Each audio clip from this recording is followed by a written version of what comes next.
Assalamualaikum warahmatullahi wabarakatuh. Halo, nama saya Hera Nurjana, NIM 201520166,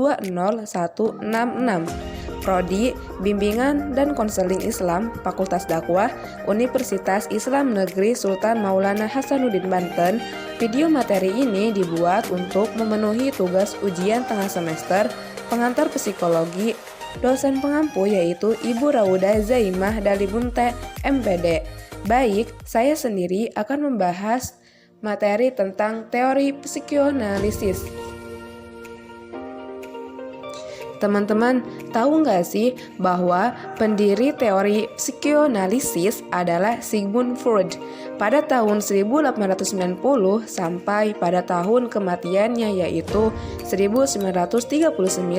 Sigmund Freud adalah dokter berkebangsaan Australia. Ia mengembangkan metode psikoterapi menjadi psikoanalisis.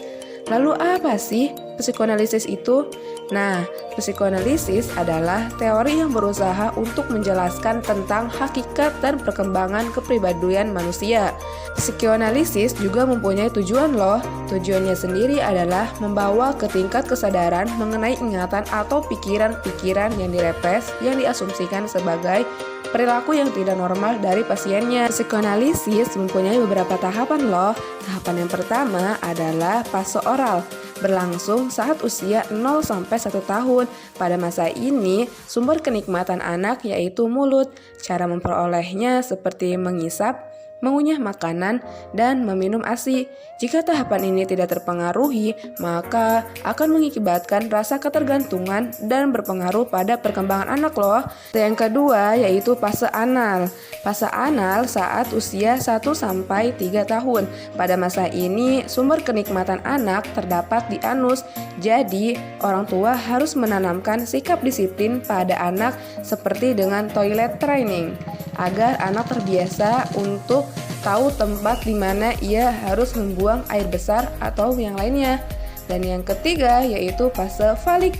Fase falik adalah terjadi pada usia 3-6 tahun. Pada masa ini kepuasannya terletak di autoerotik.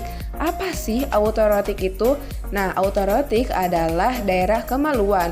Menurut Sigmund Freud, pada masa ini, anak akan lebih mengidentifikasi orang tuanya yang sama jenis kelaminnya, tapi anak akan lebih mencintai orang tua yang berbeda jenis kelaminnya. Dan yang fase yang keempat yaitu fase laten, terjadi pada usia 5-12 tahun. Pada fase ini, anak dialihkan pada pengajaran intelektual dan interaksi sosial. Dan fase yang terakhir nih, yaitu fase yang kelima, fase genital. Fase ini adalah masa kematangan alat reproduksi seseorang.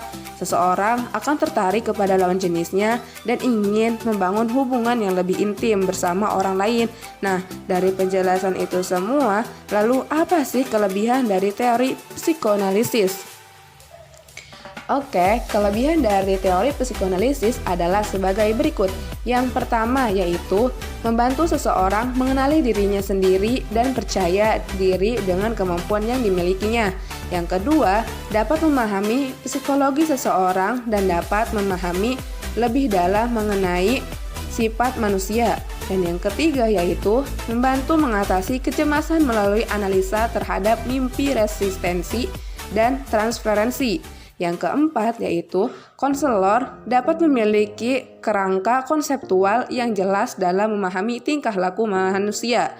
Yang kelima yang terakhir yaitu memahami pentingnya masa kanak-kanak dalam perkembangan kepribadian seseorang. Nah, jika ada kelebihan, maka pasti ada kekurangannya dong. Nah, apa aja sih kekurangannya? Yuk kita kupas tuntas satu persatu. Yang pertama yaitu teknik dan penekanan yang dilakukan terkadang terlalu merendahkan martabat manusia meskipun tidak selalu disadari dengan baik. Yang kedua yaitu terlalu menekankan pada masa lalu sehingga seolah-olah tanggung jawab individu menjadi berkurang meskipun maksudnya tidak demikian. Dan yang ketiga yaitu dapat menimbulkan kebosanan dan kelelahan pada pasien karena proses yang cukup panjang dan tidak segera menemukan keinginan yang diharapkan. Oke, itulah teori psikoanalisis. Cukup sekian dari saya. Wassalamualaikum warahmatullahi wabarakatuh.